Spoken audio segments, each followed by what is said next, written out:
us. So, at 100 days before the election, we decided to do what we know how to do. What a concept, huh? And that is check the sources, bring some intention in the morning. You can catch it anytime. Check the sources. But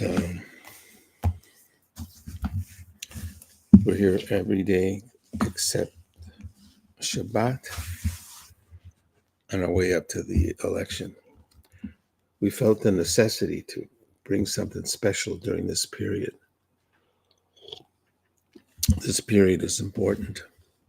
So we're taught that Melech is in the Sodeh in the month of Elul. The month of Elul, something special happens. Some of our practices change. We hear the shofar, we read the psalm, we're on the ascending arc toward the days of awe. So we bring a little extra awe by consulting our sources. And one of our sources is the Ramchal, Rabbi Moshe Chaim Luzzatto, in his book Mesilat Yesharim. And he reminds us that that's one of the things to do when we're moving toward a state of what he calls cleanliness, spiritual purity. It's we're working towards, and one of the things we need to do is to cite the sources, know the sources, be familiar with the details in our sources, and to be humble and hungry for learning. And that's what we can respond to. And these traits of character are ones that we can nourish, and that's what we intend to do. Hungry, and humble, know the sources and cite them. In the month of Elul, Rav Kook, who I also often, my sacred partner, by the way, is on a mission of mercy this morning, so she won't be joining us. But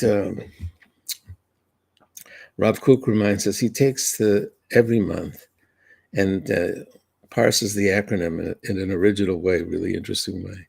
So Elul,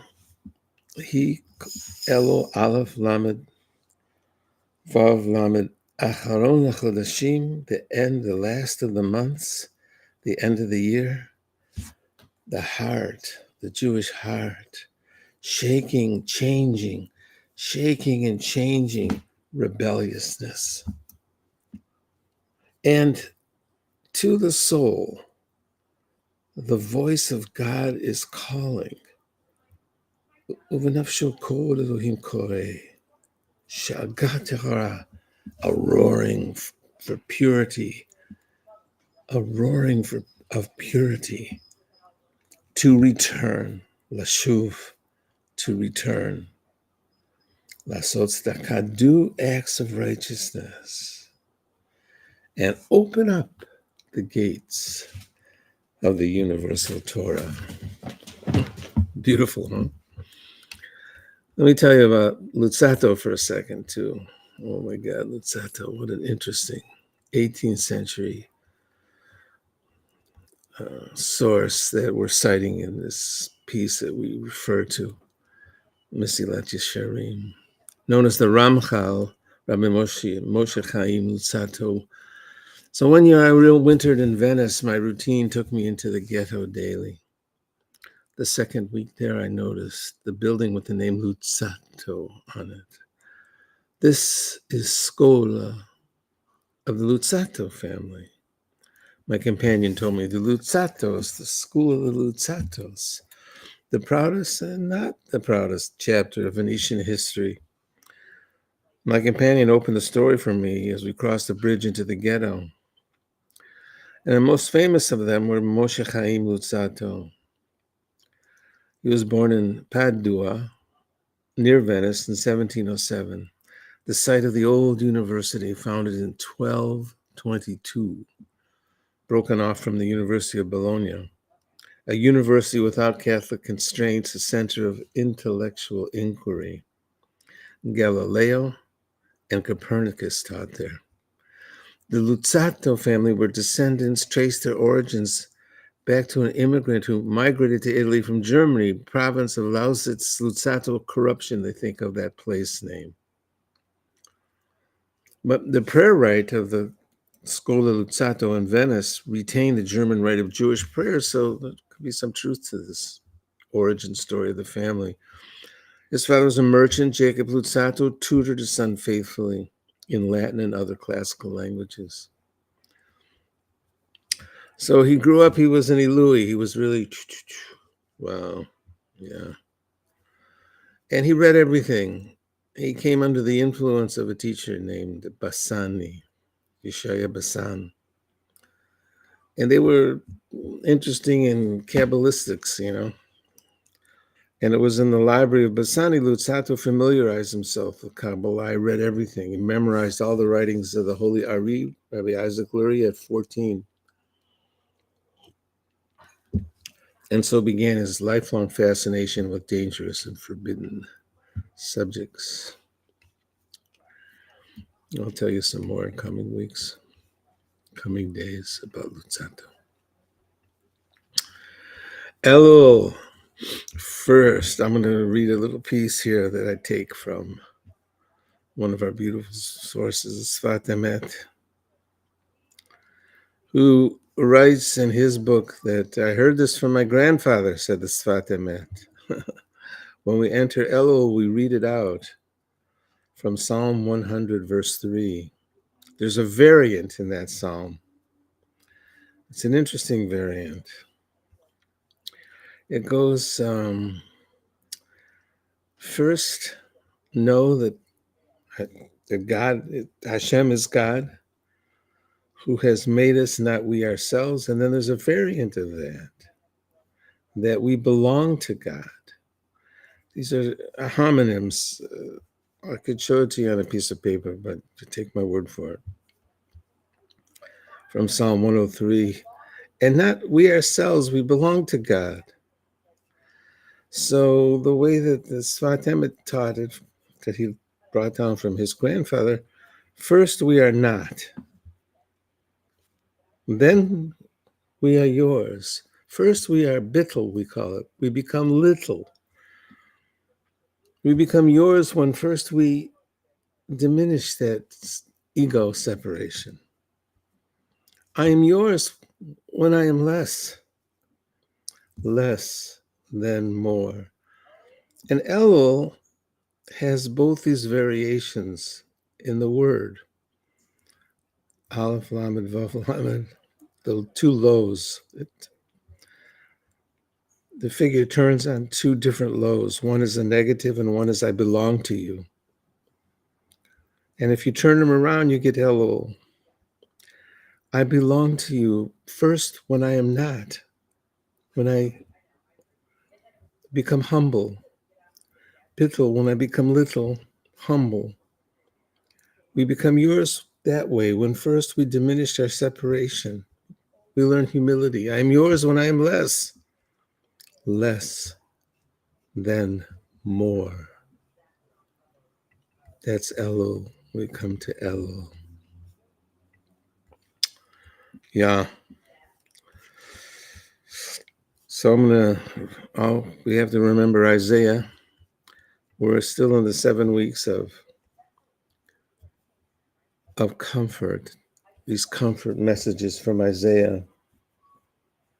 I love these messages. I worked on them for a lot of years. Crystal, I kept reading them until the imagery of Isaiah would rise for me, the really comforting imagery of Isaiah. So I think we're in the 5th week of consolation messages from Isaiah. I'm going to read all 5 weeks right now. And then I'm going to say, ciao, babies. They became shorter and shorter every year because I sat inside them and I let Isaiah's language lift me. And I took the language of lift and I created these pieces. Comfort, Be comforted, listen, intention to offer and serve, wilderness a plain, every valley a high place. All flesh see together grass and flowers. Speak to the mountains, lift up your voice from low places. Foundations know and hear, lift up your eyes, plant your feet. Give yourself a name. Give everything a name. That's the first week, the language of lift. Every valley, a high place. Name it, name it. Week 2, you abandoned me, you've forgotten me. A mother does not forget her child. You came out of my womb. I could not forget you. Engrave psalms on your hands. Build me into a fence, whatever pursues will depart. Lift up your eyes alive, clothe yourself with ornaments. Your narrow's too small for you. Be a bride. That's great language. Third week, toasted, afflicted, all the children teach peace. Gemstones, rubies, sapphires, I have created a peace smithy. Peace within righteousness, give up your fear. Pound out in coals a soul. Come together, your words fire. Come close. A reward no one will gather against you. Eat and drink and be satisfied. Fourth week, comforting you. Who are you? What do you fear? Remember foundations, heavens above, earth beneath your feet. Lift up your hands and plant. The waves roar a name. I put words in your mouth, shadow of my hand planted above. Lift up your eyes to earth. I love this language of lift. Here's this week. Sing out of your narrows. Lay out a tent, secure with tent pegs and lines. Lay it out in pleasant places. Spread it out nightly. You will not be shamed. Remember, then forget the shame of your youth. We both blinked for a moment. The waters of Noah have passed. I have sworn on the mountains and hills the covenant of peace. Oh, thank you, Isaiah. If you were with us on the Sabbath, you heard us. We brought all these really beautiful tunes into the synagogue, and one of them is, I'm going to close with this.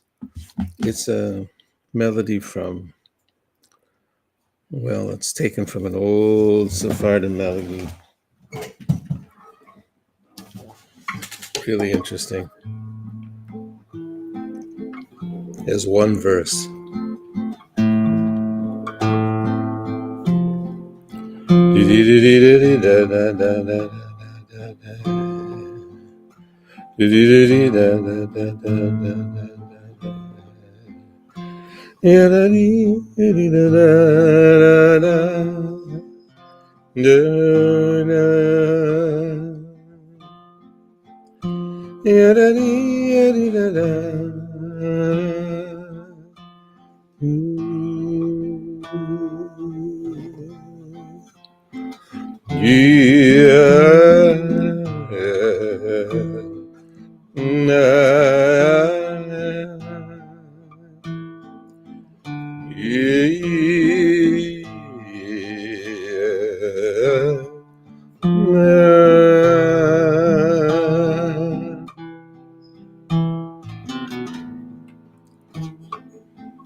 Thanks for joining me.